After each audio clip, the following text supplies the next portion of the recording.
Malvina Ibrahim is a patient education specialist at SeamlessMD, where she designs interactive digital care plans for patients. Malvina has 2 Bachelor of Science degrees, the first in health studies and the second in nutrition and dietetics, and a Master's of Health Science and Nutrition Communication from Ryerson University. As a registered dietitian, her passion lies in contributing to the development of effective evidence-based communications that can help build healthy, supportive environments. This is Malvina's 3rd time on the SeamlessMD podcast. Her first episode was on using digital patient engagement for bariatric surgery, and her second feature was discussing using digital patient engagement for endocrine surgery. Today, we're excited to have Malvina back on the podcast to discuss some of the nuances in a new program that she built and launched, Robotic Bronchoscopy. Malvina, welcome back to the show. Thanks for having me back. It's exciting to be here. Thanks, Malvina. I'd like to hear. Yeah, that's great.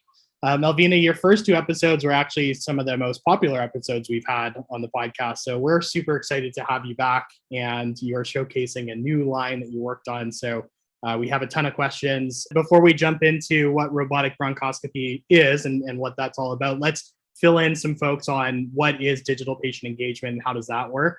So I'll just give a really quick overview of how the technology plays a role in the healthcare system.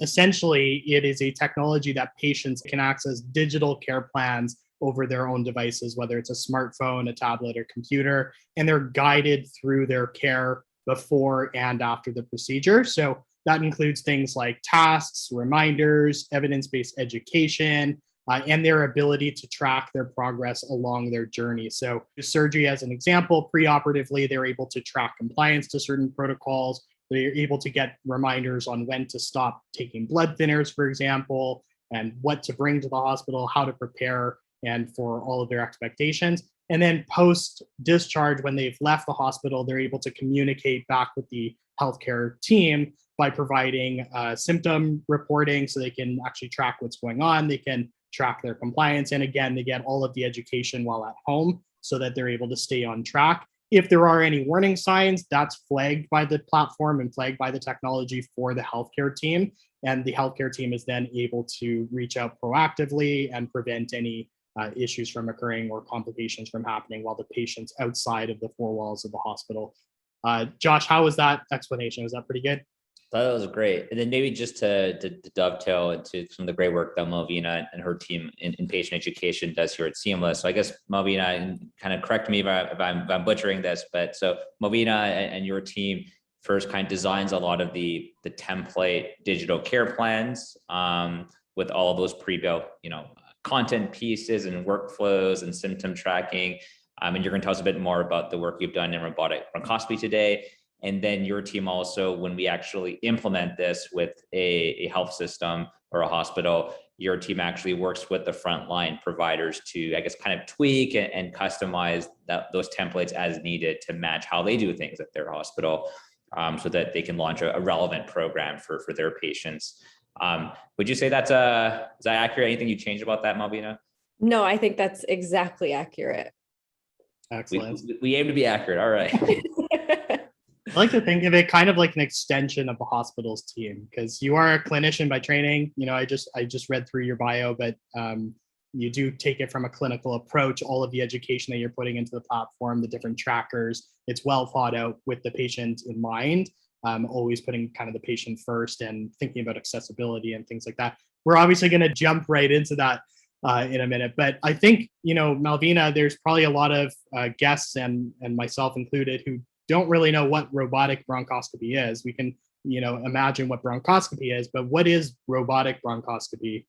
So generally, bronchoscopy is done when a surgeon wants to take a closer look at a patient's lung and airways for whatever reason. And more often than not, they need to take a biopsy or a small piece of lung tissue to test it out during the procedure.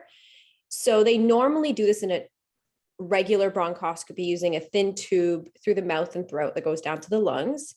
And then the tube has a camera on the end and it's hollow, like the whole tube is hollow, so that the surgeon can pass down any other tools they may need during the procedure, such as like needles, suction, etc. During robotic bronchoscopy, it's the exact same procedure, but the surgeon will use a robotic arm to control the tube instead of just their hands, but they'll control the robotic arm using a controller. So they use the patient's most recent CT scan with a robotic navigational system to guide the surgeon to the area of concern. And this gives the surgeon just much more control and stability, and it allows them to go through smaller airways with very direct visualization of where they're going and how to get there. So it makes the procedure safer for patients since the tube needs to move through such small spaces in the lungs. Cool. Does that also mean, like, I'm just curious, and if you're aware of this, does that mean that that the surgeon is able to maybe reach parts of the lung that they otherwise wouldn't normally be able to see or biopsy? Is that part of it, or? I'm not too sure if they're able to reach new places, but I think that they can reach places in a much safer manner. Like instead of, they can just do it quicker, safely. They're able to get there without hurting other parts of the lungs. Right. That's awesome. And yeah, definitely probably reduces complications post procedure.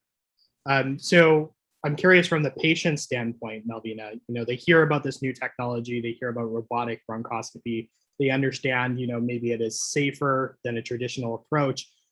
From your experience working with the care teams that have put together this robotic bronchoscopy digital patient engagement pathway, what are patients most concerned about going into this appointment or going into this robotic bronchoscopy procedure? It's interesting that you ask that, because through my conversations with the clinical team, and even I've spoken to a few patients that got robotic bronchoscopy, their concern seems to be exactly the same as patients have gotten regular bronchoscopy, in terms of they just want to know, do they have cancer? Yes or no.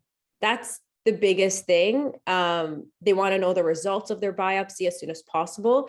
And they're pretty much just anxiously waiting for the procedure and then waiting for the results post-op. Right. That actually makes a lot of sense, because if I put myself in a patient's shoes, and let's say I'm imagining having a major surgery, and you're telling me that, hey, actually we could do a robot assisted surgery or robotic surgery instead. And there's like this fancy new, system for, not new anymore, but a fancier, more minimally invasive system. As a patient, I actually don't think nowadays I'd be concerned about the fact that it's robotic. Mm-hmm. In fact, in some ways it sounds almost new, safer. Yeah. Or just like less invasive than if they were to do an open, traditional big open incisional surgery. So I actually don't think patients today at least are going to be as concerned about the fact that it's robotic as much as the fact that I'm having a big surgery or a major, diagnostic, test being done. So I'm not actually that surprised then, I guess, from Malvina, from what you're saying. Yeah, exactly. So sorry, go ahead. Malvina, I was just going to say, so it sounds like, patients are obviously anxious when they're going in for a bronchoscopy. They want to know what the diagnosis is going to be. And so I think, digital patient engagement provides kind of a unique experience where it's guiding a patient before the procedure, possibly alleviating some of their anxiety at that point, and then obviously guiding them through their entire journey afterwards. So I'm curious, from the digital care plan perspective, what are some of the unique features that you've built into the technology for specifically a robotic bronchoscopy program? Since robotic bronchoscopy is actually simpler than most of the other surgical programs we offer, in terms of there really isn't a high chance of post-op complications after discharge. There's no wound. There aren't any precautions the patient has to follow post-op. They actually go back to their normal life the day after the procedure, assuming they left the hospital and everything was fine. So the program is actually very much focused on all the pre-op instruction the patient needs to follow, such as like quitting smoking, which is a huge one for any thoracic patient, stopping blood thinners, etc. Since these patients actually do undergo general anesthesia, for their safety, it's important for them to actually follow those pre-op instructions, just like any other surgical procedure. So that's included. And we have like the compliance checks for these instructions, even though it's a simpler procedure. But I think the part that's more unique to robotic bronchoscopy is, normally in our programs, we rely on like our common problem section of the program, which is in our library, and our post-discharge daily health check, which is that survey that patients will go through every day after they leave the hospital. That's where patients normally review if they have a specific symptom, what they should do. But for robotic bronchoscopy, we actually push out information on what to expect post-op through a reminder, email, and text message, where it talks about the common post-op symptoms they'll most likely experience, such as simple things like a sore throat, coughing often, and coughing up blood. And it's done that way because the program is very much focused on reassuring the patient. So we spoke earlier about them being anxious about getting their cancer results. So in the program, we include information on when they should expect to get their biopsy results after the procedure. And we constantly ask about their anxiety levels and try to give them tips on how to decrease that post-op. I think that's really neat, Malvina. It's funny because I think over the years when we've talked to providers about this concept of setting expectations, and that's always been a big thing that providers have cared about. I think initially I always assumed that was more about setting expectations, pre-admission or pre-operatively about like what to do beforehand and all that. But you bring up a really good point that there's the expectation setting on the other side of recovery, which is, hey, like, what is normal to feel when I go home? And the idea that, hey, yes, after a bronchoscopy, you are going to have probably a sore throat right after the procedure. But the fact that I guess in the program you designed, telling the patient, hey, your sore throat is probably going to go away in 2 to 3 days. That's very typical for a patient. But I can imagine how if I'm a patient and no one's explained that to me, or you explained it after the procedure, but I forgot it or something else. If I'm feeling a sore throat in the first 2 to 3 days, no one's ever explained to me in my life, like what to expect after a bronchoscopy, because you don't expect to have one in the first place in your life. And I can imagine a patient either being anxious or maybe calling in, trying to find out, wait, I'm having this throat pain. Is it normal? Is it related?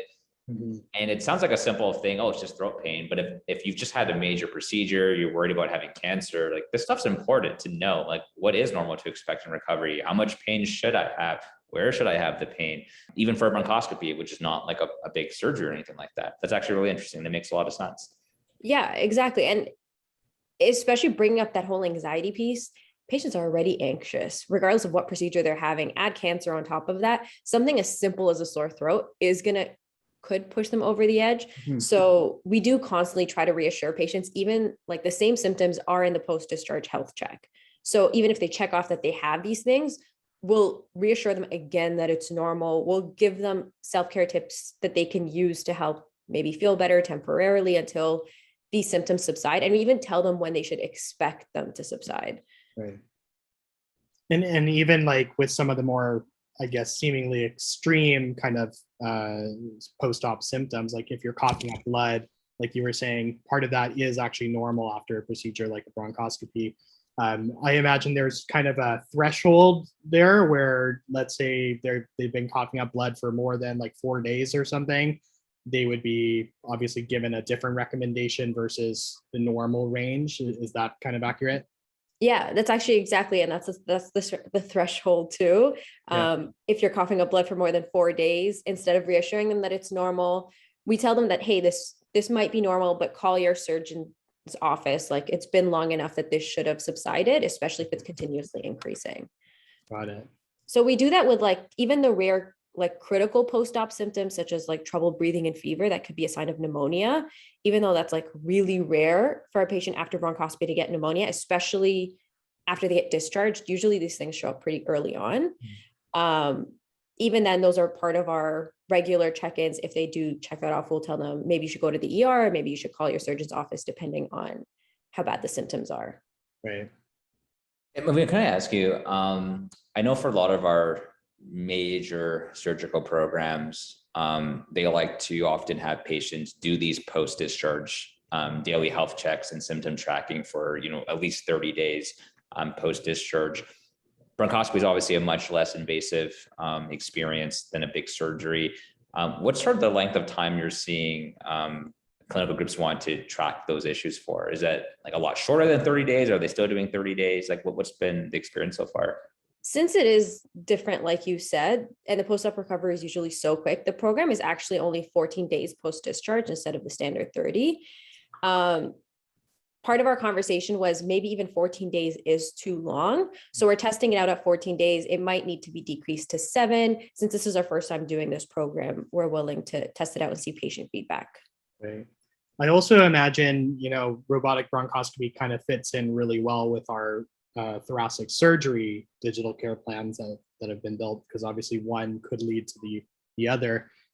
Is that kind of typical? If they're on the platform for robotic bronchoscopy, they could be shifted over to the thoracic surgery digital care plan?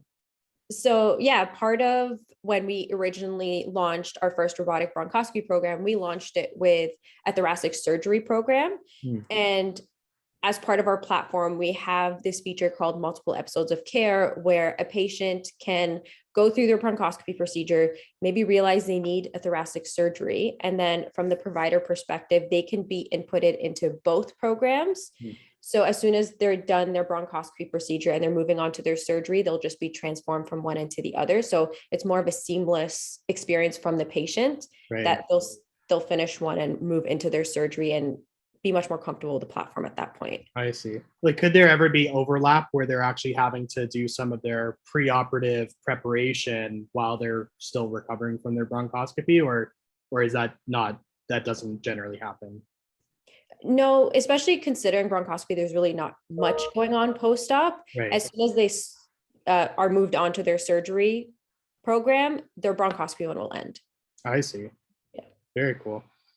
What about feedback from robotic bronchoscopy patients who have actually used the digital care pathway or the digital care plan, who have actually gone through the program? What did they say that they liked the most about the program? I went through the most recent patient feedback, and I'm happy that it's very positive. I think the biggest thing that I saw kind of come up more than once is, I'm going to redirect patient quotes. One patient was saying, it seemed to offer all the symptoms I could experience and let me know how to handle any that I had, and reassured me what was a normal experience. So it comes back to that same theme that we were discussing earlier. And more than one patient had mentioned the same thing. So I was really happy to see that. Some other positive things that I was just excited to read was, I have never felt so good and confident with doctors and nurses in my life. And to be diagnosed with cancer, I love my team. The fact that someone's putting like cancer and love in the same sentence, I feel like is a great testament, one, to the team and how they build that relationship with their patients, but also for the program. That's amazing. Yeah. Well, I think. Go ahead, Alan. I was just going to say, I think one like amazing thing that we hear of all the time with this digital patient engagement type technology is just the amount of feedback that we can get and then pass on to the relevant stakeholder. Maybe it's the surgeon, or maybe it's the nursing team, or maybe it's even the anesthesiologist. Like, sometimes there's feedback that we're getting from patients directly that are for the care team. And I think previously, before this type of technology, they either just don't have the opportunity to say that kind of feedback that they'd want to give to a specific provider, or it just kind of fell on deaf ears. And so having this technology kind of provides that outlet for patients. And I think that's pretty unique in just looking at the general overview of the technology. Oh, definitely. Like, another piece of feedback that I read that I feel like is kind of related to this, maybe not entirely, but a patient had said, I like being able to report anything that may be detrimental to my health without waiting or being put on hold, which I feel like is kind of the same thing. Like, they're getting feedback, but also the patient is getting answers almost. Exactly. Yeah. Well, and it's the worst sometimes. Like, if you ever, I don't know if you've had to call a hospital, but sometimes you are put on hold for like half an hour or longer. So, the overall experience. What about in terms of the provider's experience with, I guess in this case, SeamlessMD's robotic bronchoscopy program? But what have they been saying about the digital experience and its effects on their patients and their team? So after reviewing the program with them while we were implementing it, there was a lot of excitement, and their focus was really on improving the patient experience and helping with, from their perspective, resource management. So far, they're really happy with how positive the patient feedback has been, because it's kind of getting them to their goal of a more positive patient experience. We haven't gotten a lot of feedback about remote monitoring piece or their experience with the digital platform yet because it's such a new program. It's only launched about 2.5 months ago. So far it's just been mainly hearing from their patients. Yeah. One of the things that really strikes me about the expectation saying, sorry, I hate to keep going back to this, but like, I can only imagine if I was a patient, I don't even care if I had a bronchoscopy or something down my airway. If I coughed up blood a day after, even a little bit, I'd be like, something's bad. Yeah. I need to rush to the ED for this. That's under normal circumstances, that is like coughing up blood is not at all normal. Yeah. No, it's scary. It's definitely scary. It's not something you'd ever expect to just happen to you. And you just be like, oh, okay, I'm just going to live with this even for 4 days. Right. So I think it's any other circumstance, it is a massive red flag for a person to be. And that's why I think it's especially unique that you're providing that knowledge in multiple formats. So it's like, it's in the education library. It's also in the, like you were saying, a text message and email and a reminder like, hey, this is normal. Here's, what the range of your symptoms, what they could be. And then it's also, again, in the surveys where they're filling out what they're doing or how they're doing. And again, feeding that back to the patient, like, this is normal. Maybe if they said something that's abnormal, you could let them know, but that's really great. Just kind of like that repetition, I think. Yeah, repetition is such a big part of adult learning in general. If they can see it more often, you'll remember it more often, especially if you understand why it's happening. In terms of adult learning principles, it's the one thing that it's just more likely to stick and be, right, I guess, accepted that, hey, maybe I do need to keep this in mind. This might come up. And if it does, now I know what to do, or now I know where to go for help. Right. Well, that's excellent. Malvina, we've added in a new question since you were last on the podcast. We're now asking all of our internal team members, what do you love most about working at SeamlessMD? Oh, that's a great question.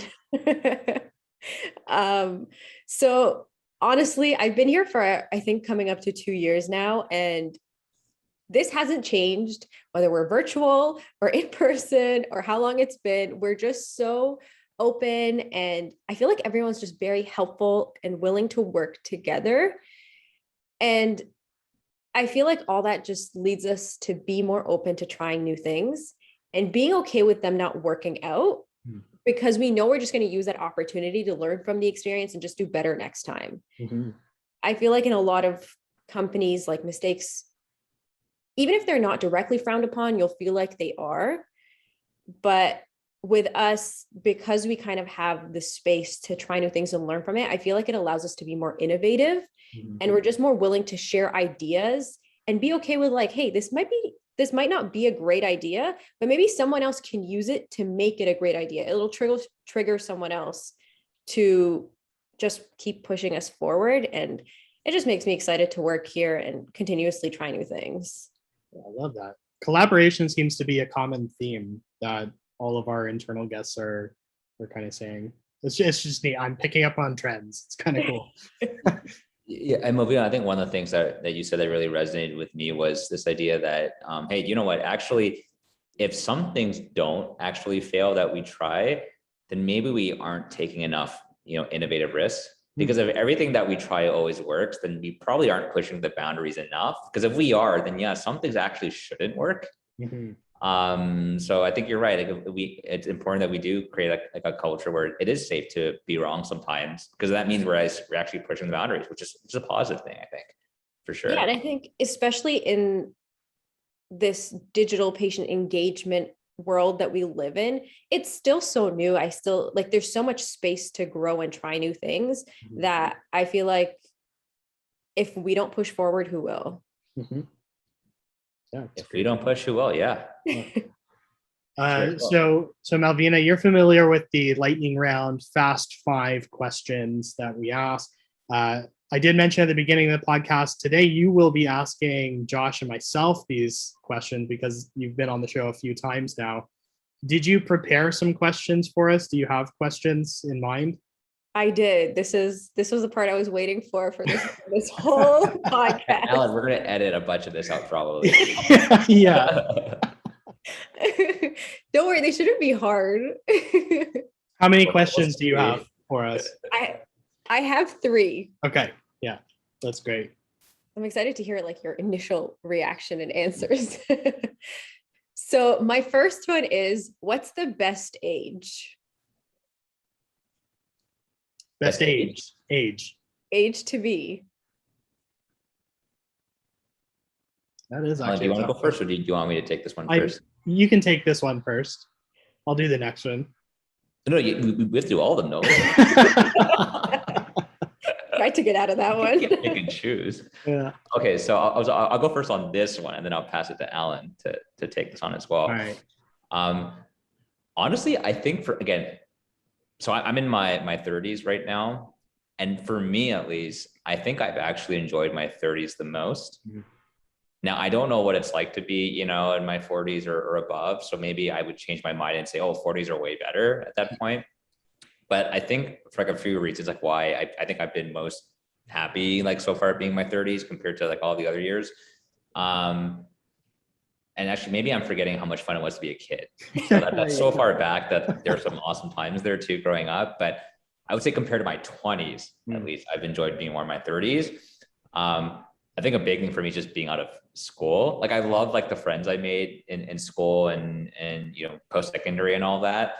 But I never loved having to, go to class like so for so many hours in the day, get stressed over studying for tests and exams and all these things. I kind of like the fact that I don't have to worry so much about those kind of like crazy deadlines that you have in school. So I think that's one thing for me. And I think the second is just, I like the idea that like now that like, let's say my work life at Seamless, I love the fact that we're part of a team working towards something. When I was in school, I never really felt like I was part of a team. Yeah. You know what I mean? I felt like I was kind of on my own as a student. So I love the fact that even though like at home, it's like your family's your team, but then here at Seamless, you have this other team. And I didn't have that, during school. So yeah, I like the 30s a lot. Alan, how do you feel? It's a good answer. So it's actually a tricky question if I really think about it. My gut instinct and my first answer was young, like very young, 5 years old or even younger than that, because you're completely carefree and everything is just done for you and you don't have to really deal with a whole lot of problems other than oh, I'm wearing the wrong boots today or something like that, whatever it is. I think when I was younger, I always wanted to be older, and I think the thing that I was looking for is like more autonomy. Like Josh said, like in your 30s, you have more autonomy. You're able to deal with things on your own and do things yourself. But I think I was a lot more carefree when I was younger, and so I think the ultimate answer that I'm arriving to is, I think I actually enjoyed my early 20s the most. And the reason being is because everything was still new. Everything was still like doing it for the first time, brand new things to experience. But I also had a bit of that autonomy as well. So I wasn't so young that I was still, at home with my parents and didn't have the full autonomy, but it was kind of that fresh start where you have to be on your own kind of thing. So I think that was probably the best age, and it's the time when you'll experience it for the first time. Everything is new like that. As you get older, it starts to be like, oh yeah, I've done that, I've experienced that, and it's kind of gets a bit older. Maybe I'm wrong, and hopefully I'm wrong. Hopefully my 30s and beyond are actually quite a bit better, but I did really like that period of time. Those are great answers. Yeah. I have heard that 30s. I heard the 30s is the new 20s. Everyone tells me that. Could see that. Yeah. I mean, are people in their 30s telling you that? Yeah. Yeah, exactly. I will say when I was younger, I was a lot dumber as well. Like as you get older, you're just like smarter about things. So that is a positive for sure. Oh, okay. I feel like I'm getting dumber at other things though. Yeah, absolutely. But you especially, Josh. Yeah. Also, like whenever I meet like students in their like early 20s and they're in school and they're talking about all this stuff they're doing in their courses, and I feel like wow, I don't know what's going on there. Yeah, I can tell you about patient engagement. Exactly. Yeah, no, it's so true.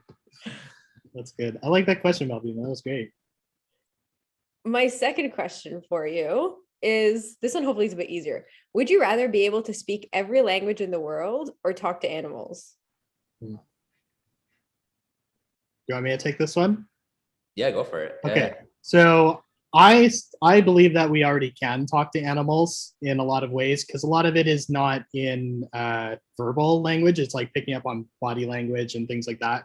So I would actually, well, now that I'm thinking about it though, aren't humans animals? So like if you choose to be able to talk to all animals, then you actually can talk all, like you can speak Wow, every Alan, way to language be as well. technical on that Is that a question. loophole that I found? Is that my Yeah. answer? I think that's my answer. My answer is all animals.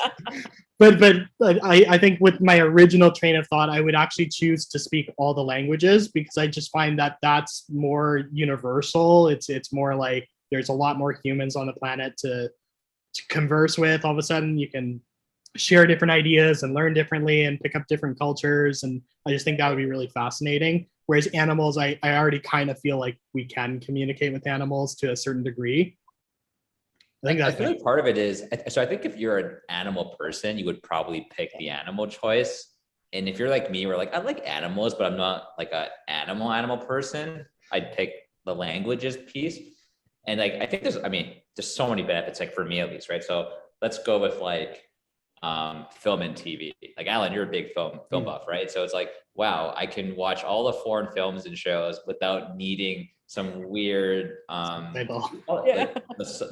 dubs, I guess the dubs. Yeah. It's like the lips will match what they're saying. I'll understand it. I won't have to like English subtitle everything. Yeah, that's a huge benefit. And then travel, like I don't know, like I just feel like for me as a non like major animal person, it just would, there's so many, it's so much easier for you to access like new cultures and things. Yeah.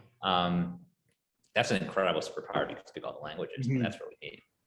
Oh, for sure. Your answer, by the way, like completely threw me off, because I'm completely an animal person, and like neither of you wanted to speak to animals. Like I would love to go to a lion or a giraffe and just be like, hey, what's up? Like, what are you thinking right now? Yeah, they'd be like, I'm thinking of eating that tree over there.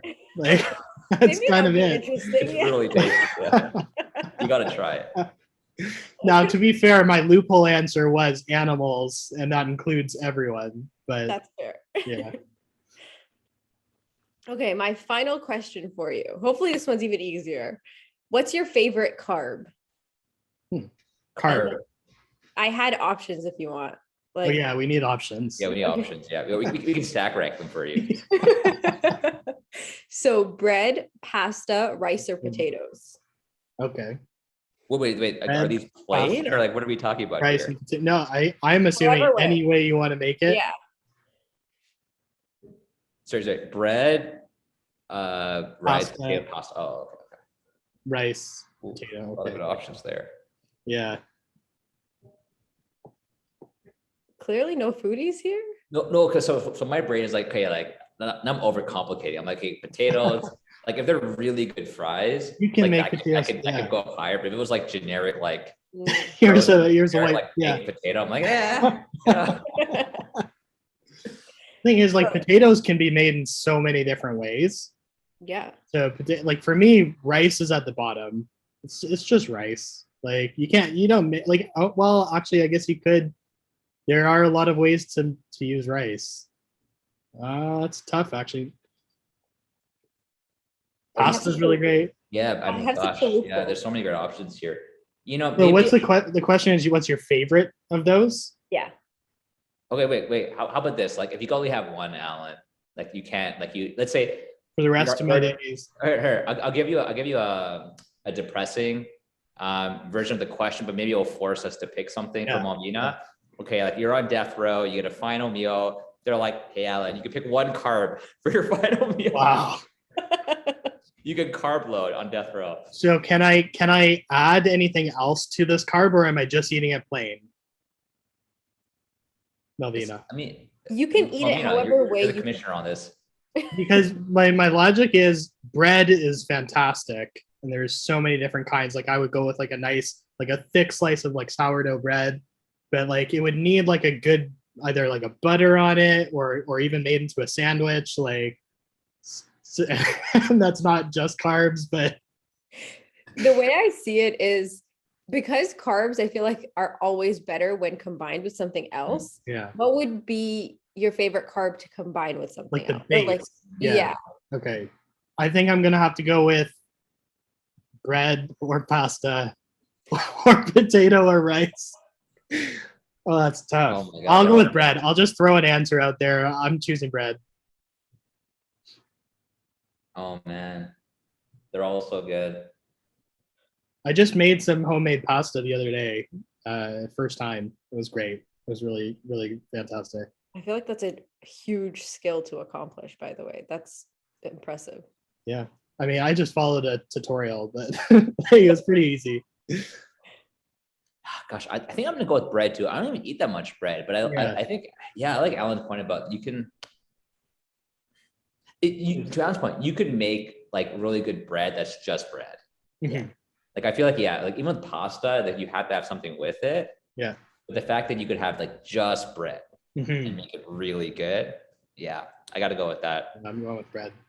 Can I tell you how there's a huge loophole here? Because potatoes can be riced. You can have potato bread and you can make it into gnocchi. Yeah. But technically you would get all four. Yeah, no, I thought of that at the beginning.